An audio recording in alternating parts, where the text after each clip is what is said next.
कहानी की शुरुआत 1940 में इटली से होती है, जब इटली सेकेंड वर्ल्ड वॉर में प्रवेश करता है। यहाँ पर हम एक 12 साल के लड़के को देखते हैं जिसका नाम रेनातो होता है। उसके पिता रेनातो को लेकर साइकिल खरीदवाने लाते हैं, जिसके बाद वो साइकिल लेकर टाउन में घूमने के लिए निकल जाता है और फिर अपने दोस्तों के पास आता है। रेनातो के दोस्त उसकी साइकिल देखकर बहुत खुश होते हैं। तभी उनका एक दोस्त कहता है वो आ रही है, इसलिए सब बैठ जाओ। सभी लड़के बैठ जाते हैं। रेनातो समझ नहीं पाता कि कौन आने वाली है। तभी उनके पास से टाउन की सबसे खूबसूरत महिला गुजर रही होती है, जिसका नाम मलेना होता है। रेनातो उसको देखकर पागल सा हो जाता है, मानो वो उससे अट्रैक्ट हो गया हो। वो मलेना को देखता ही रह जाता है और अपनी नजर उस पे से हटा नहीं पाता है। फिर रेनातो अपने दोस्तों के साथ साइकिल लेकर मलेना का पीछा करने लगता है। मलेना के पिता अकेले रहते हैं, जो कि एक स्कूल में टीचर होते हैं, जिनको सुनाई नहीं देता था, और रेनातो अपने दोस्तों के साथ उसी स्कूल में पढ़ता था। मलेना की शादी हो चुकी है, पर उसका पति ज्यादातर बाहर ही रहता है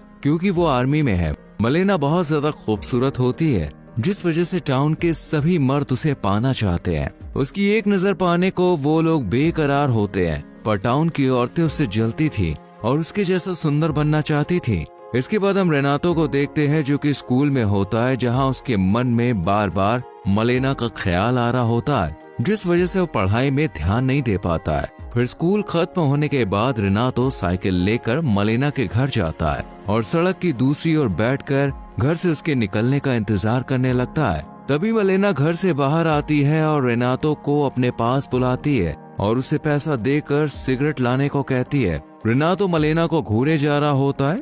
इसी बीच वो अपनी इमेजिनेशन से बाहर आ जाता है और वो वहीं पर बैठा होता है। इसके बाद रेनातो घर जाकर अपने पिता की पैंट चोरी करके टेलर के पास जाता है और उसे अपने नाप को पहनने के लिए बनवाने को देता है। पर जब ये बात उसके पिता को पता चलती है तो वो रेनातो को बहुत डांटते हैं और कहते हैं कि तुम्हारी उम्र अभी हाफ पैंट पहनने की है। यहाँ रेनातो ये जानते हुए भी कि मलेना शादीशुदा है, वो उस पर नजर रखने लगता है। वो रात में चुपके से पेड़ पे चढ़कर खिड़की के छोटे होल से उसके कमरे में देखने लगता है। वो दिन रात मलेना को फॉलो करने लगता है। एक दिन रात में रेनातो मलेना को छुपकर उसके कमरे में म्यूजिक सुनते हुए डांस करते हुए देखता है। वो उसे अच्छे से देखे जा रहा होता है। मलेना इस बात से बिल्कुल अनजान होती है कि कोई उस पर नजर रख रहा है। अगले दिन रेनातो म्यूजिक शॉप से कैसेट खरीदता है और रात में वही गाना सुनता है जो मलेना कल रात सुन रही थी। और फिर मलेना उसके कमरे में आने लगती है। ये देखकर रेनातो बहुत खुश होता है, पर ये सब वो इमेजिन कर रहा होता है। अगले दिन जब रेनातो मलेना का साइकिल से पीछा कर रहा होता है, तब वो देखता है कि टाउन के पैसे वाले लोग से लेकर गरीब लोग, यहाँ तक कि बड़े बड़े अधिकारी की नजर मलेना पर है और वो लोग उसे गंदी नजरों से देखते हैं। मलेना को ऐसे घूरता देख उन लोगों की बीवियां उन्हें कहने के बजाय मलेना को ही ताने मारा करती थी। साथ ही उससे नफरत भी करती है, क्योंकि वो औरतें नहीं चाहती थी कि उनका पति पराई औरतों को देखे। मलेना किसी को भी जवाब नहीं देती, वो चुपचाप ही रहती है और वो अपने पति के प्रति वफादार है। इसके बाद मलेना एक घर में आती है जहाँ उसके पिता अकेले रहा करते हैं। वो यहाँ पर रोज आती है क्योंकि मलेना के पिता बूढ़े हो चुके हैं और उनकी दवाई भी चल रही है। वो उनका ख्याल रखने आती है। यहाँ रेनातो भी साइकिल से पीछा करता हुआ वहाँ पे आ जाता है और छुप कर ये सब देखता है। अगले दिन हम टाउन में देखते हैं कि कुछ आर्मी के ऑफिसर्स और गवर्नमेंट के कुछ लोग माइक में अनाउंस करके बताते हैं कि कुछ लोग वॉर में मर गए, जिनमें मलेना का पति भी शामिल है। ये खबर पाकर टाउन के लोग मलेना को पाना चाहते हैं। वो बहुत खुश हो जाते हैं क्योंकि अब वो विधवा हो चुकी है। वहाँ मलेना अपने पति की मौत से दुखी हो जाती है। वो अपने पति से बहुत प्यार करती थी, पर उसके जाने के बाद वो अब अकेली हो चुकी थी, इसलिए वो अपना घर छोड़कर अपने पिता के साथ उनके घर पर रहने लगती है।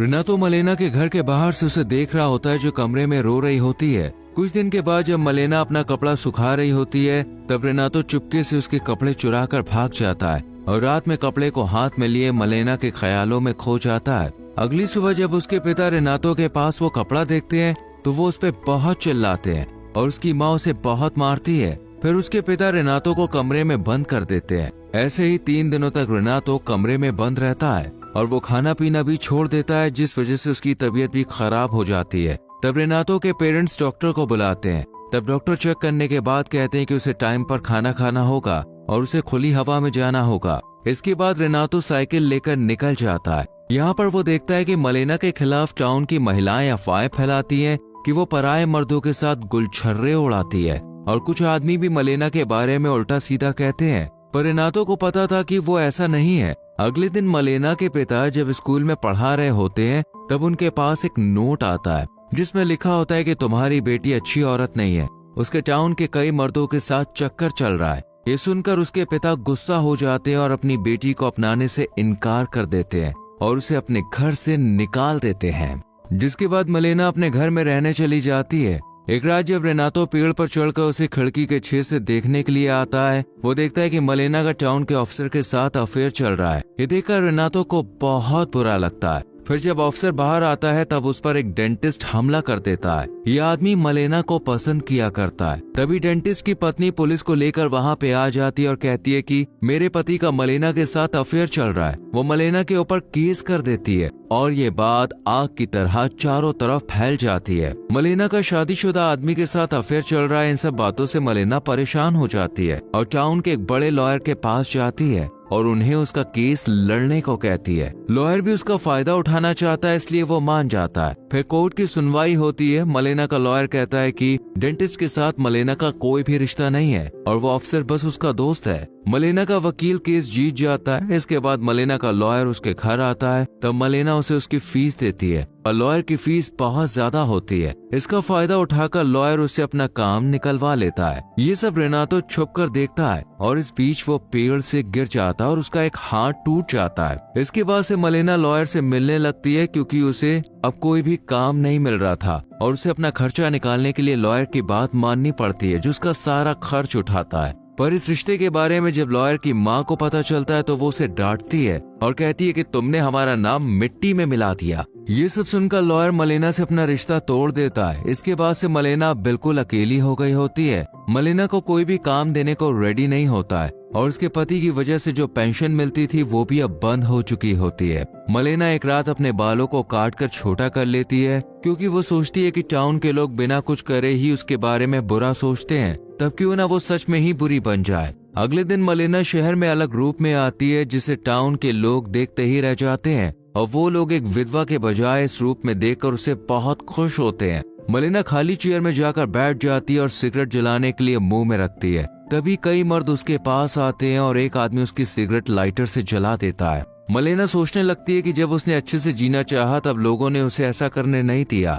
और अब सभी लोग उसकी मजबूरी का फायदा उठाना चाहते हैं, इसलिए वो भी अपने फायदे के लिए और पैसे कमाने के लिए गलत काम करना शुरू कर देती है और फिर एक आदमी के साथ होटल में चली जाती है।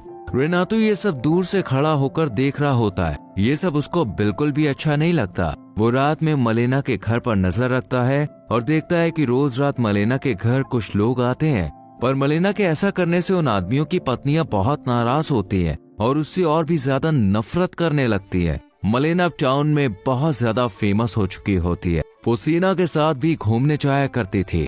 रेनातो ये सब देखकर दुखी रहने लगता है। वो नहीं चाहता था कि वो ऐसा काम करे। वो उसकी मदद करना चाहता था पर वो इतना छोटा है कि उसकी हेल्प नहीं कर सकता है। एक दिन रेनातो मलेना को दो जर्मन अधिकारियों के साथ देखता है। वो ये चीज बर्दाश्त नहीं कर पाता और बेहोश होकर गिर जाता है। इसके बाद उसकी माँ और बड़ी उम्र की महिलाएं सोचती हैं कि रेनातो पर भूत सवार है, इसलिए वो उसे भूत प्रेत से मुक्ति दिलाने के लिए चर्च के पुजारी के पास ले जाती हैं। इधर सभी महिलाएं मलेना से परेशान हो चुकी थी क्योंकि उनके पतियों के संग उनका रिश्ता खराब होता जा रहा था। इसलिए एक दिन कुछ महिलाएं होटल में घुस जाती हैं जहां मलेना एक आदमी के साथ होती है। वो औरतें मलेना को बाहर खींचकर रास्ते में लाती हैं। वो उसके कपड़े भी फाड़ देती हैं, उसे बुरी तरह से पीटती हैं और उसके बाल तक काटकर खराब कर देती हैं। साथ ही उसकी बहुत इंसल्ट करती हैं और मलेना को वो लोग इस टाउन से जाने को कहती हैं। यहाँ खड़ा हुआ कोई भी आदमी उसे बचाने के लिए नहीं आता है। मलेना के साथ जो भी हुआ उसे मलेना को बहुत बुरा लगता है, पर यहाँ रुककर वो और बेइज्जती नहीं सहन कर सकती थी, इसलिए मलेना शहर छोड़कर चली जाती है। रेनातो दूर से ये सब कुछ देख रहा होता है। कुछ दिनों के बाद मलेना का पति टाउन में आता है जो अभी भी जिंदा होता है, पर उसका एक हाथ लड़ाई में जा चुका है। उसे देखकर सभी निवासी बिल्कुल शॉक्ड हो जाते हैं। वो मलेना को ढूंढते हुए अपने घर पे आता है, तब वहाँ पर कई लोगों को वो घर में देखता है जिन्होंने उसके घर पर कब्जा कर लिया होता है। इन लोगों का घर युद्ध में जा चुका है, इसलिए वो लोग अब यहीं रहते हैं। फिर मलेना का पति टाउन के लोगों से अपनी वाइफ के बारे में पूछता है, पर कोई भी उसे बताने के लिए रेडी नहीं था कि उसकी पत्नी का क्या हुआ, वो कहाँ गई। उसके दोस्त भी उसकी पत्नी के बारे में उल्टा पुल्टा कहने लगते हैं कि जब वो नहीं था तब वो क्या क्या करती थी। ये सब सुनकर मलेना के पति को बहुत बुरा लगता है। रेनातो मलेना के पति को उसके बारे में बताना तो चाहता है और उसमें इतनी हिम्मत नहीं है कि वो उसका सामना करे। यहाँ रेनातो को पता होता है कि मलेना कौन सी ट्रेन पकड़कर कहाँ गई थी, इसलिए वो रात में मलेना के हस्बैंड के पास एक लेटर फेंक देता है और भाग जाता है। इस लेटर में लिखा होता है कि वो अभी भी उससे प्यार करती है और वो मेसिना शहर चली गई है। इसके बाद मलेना का पति उसी रात ट्रेन पकड़कर उसे ढूंढने चला जाता है। 1 साल के बाद मलेना अपने पति के साथ उसी टाउन में आती है और शहर में चलते हुए आगे बढ़ रही होती है। महिलाएं देखती हैं कि मलेना अभी और भी ज्यादा ब्यूटीफुल दिखती है, पर अभी वो अपने पति के साथ रह रही है, जिससे महिलाओं को एहसास होता है कि वो अब उनके लिए खतरा नहीं है। मलेना की हिम्मत देखकर वो लोग हैरान हो जाते हैं और वो लोग उसके बारे में ज्यादा सम्मान से बात करना शुरू कर देते हैं। फिर जब वो बाजार जाती है तो उसे पीटने वाली महिलाएं उसे गुड मॉर्निंग कहती हैं और उसे मैडम कहती है। मलेना सब कुछ भूलकर उन्हें गुड मॉर्निंग कहती है। फिर जब मलेना बाजार से सामान लेने के बाद घर जाने लगती है तब उसके बैग से कुछ ऑरेंजेस नीचे गिर जाते हैं। तब रेनातो ऑरेंजेस को उठाने में उसकी हेल्प करता है। फिर जब मलेना जाने लगती है तब वो उसे गुड लक कहता है। इसके बाद रेनातो साइकिल लेकर निकल जाता है और मन ही मन कहता है कि समय बीत रहा है और मैंने कई लड़कियों से प्यार किया, और जब उन्होंने मुझे अपने करीब रखा और पूछा कि क्या मैं उन्हें याद रखूंगा, तो मैंने कहा कि हाँ, मैं उन्हें याद रखूंगा। लेकिन सच ये है कि एकमात्र ऐसी महिला जिसे मैं कभी नहीं भूला वो है मलेना। और इसी के साथ मूवी खत्म हो जाती है। दोस्तों, मलेना की जगह पर दूसरी लड़की के साथ भी सोसाइटी ऐसा ही बर्ताव करेगी क्या? इस पर आपकी क्या राय है? कमेंट सेक्शन में जरूर लिखें। वीडियो को लाइक और शेयर करके चैनल सब्सक्राइब करें, बेल आइकॉन प्रेस करें, जिससे आपसे आने वाली वीडियोस मिस ना हो। मिलते हैं आपसे अगली वीडियो में। Till then, bye bye, take care.